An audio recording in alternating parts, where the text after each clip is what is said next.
trên nếp đấy đi trên nếp đấy quay này vậy đây đi mà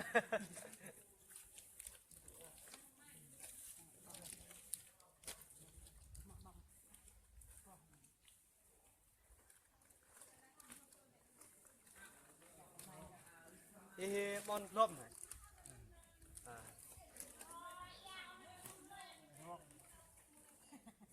cầm về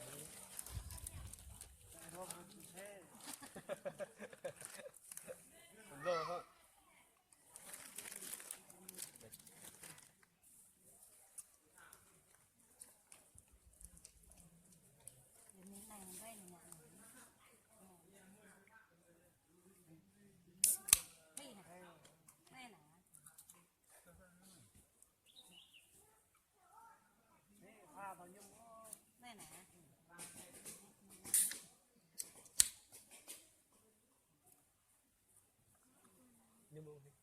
nhưng mà hảo cầm bay đi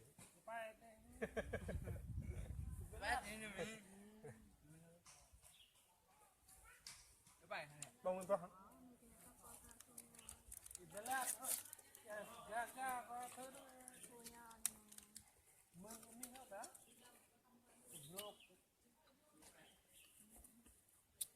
chào cả nhà nhá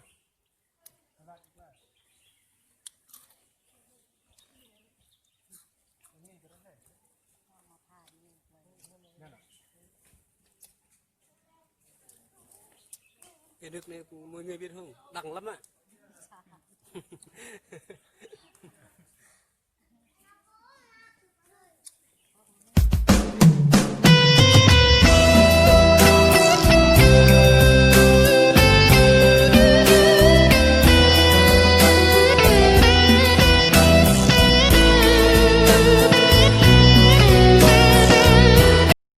em này sẽ review cho mọi người nhé.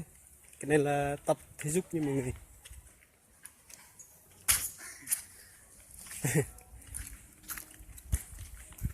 Bạn tưởng nó đi sức bao nhiêu? tại Hả? tại Tìm nó cái tìm. bạn Nè. Bao hả? tại nó đại đợi mình chật chọc này tại Mình lại về. Ra đi bên này.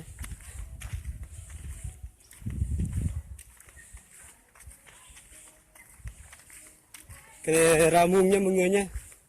Các chiến sĩ ở đây rất chăm chỉ mọi người. Đó, trồng rau nhá. Tin đi tập nhỉ. Cái đó tin.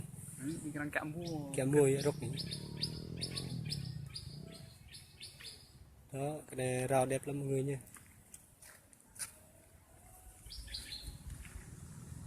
Chiến sĩ rất đẹp trai này mọi người. Năng này này. Chào ạ. Chào mọi người nha. Chào mọi người nha.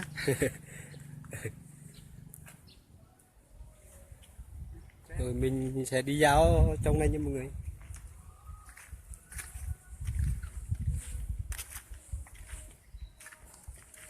Người mẹ này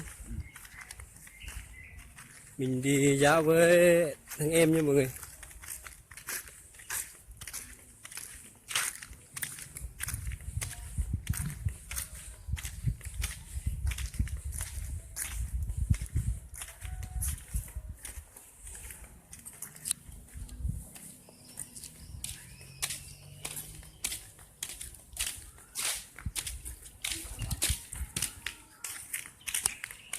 Đây cái này.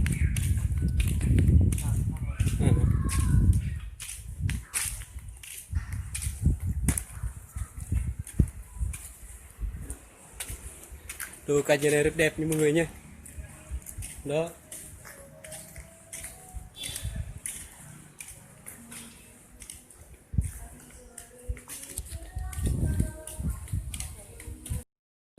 Đây là em ruột nha. Bụi này. Bảo vào bình thản đó cất về về Bánh bông đi. Nó keo nó kẹo. cao lại nó mỏ Lạc bông.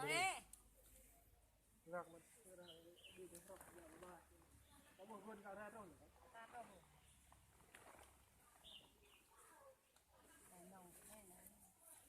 nào gần nó miệng lại cái miệng lợn nó khóc mà mong ra tụm lần thật ngoài mẹ lần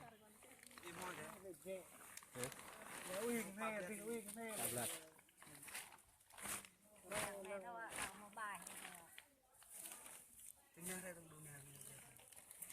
cái này em úp mọi người nhé cảm ơn đừng có dạ thọc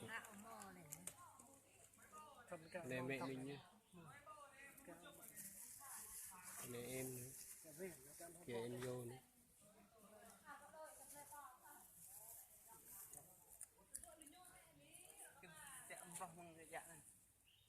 kiểu là tôi cũng thôi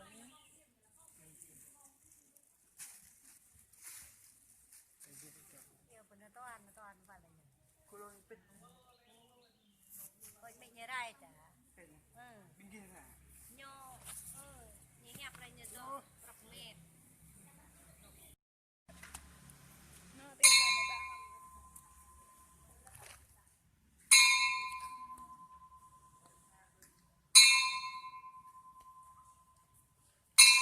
qua tay tiếng là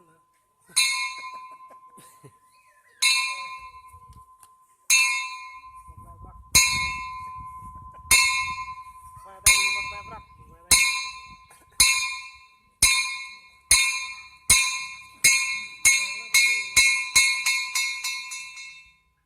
đuôi giờ ăn cơm nha mọi người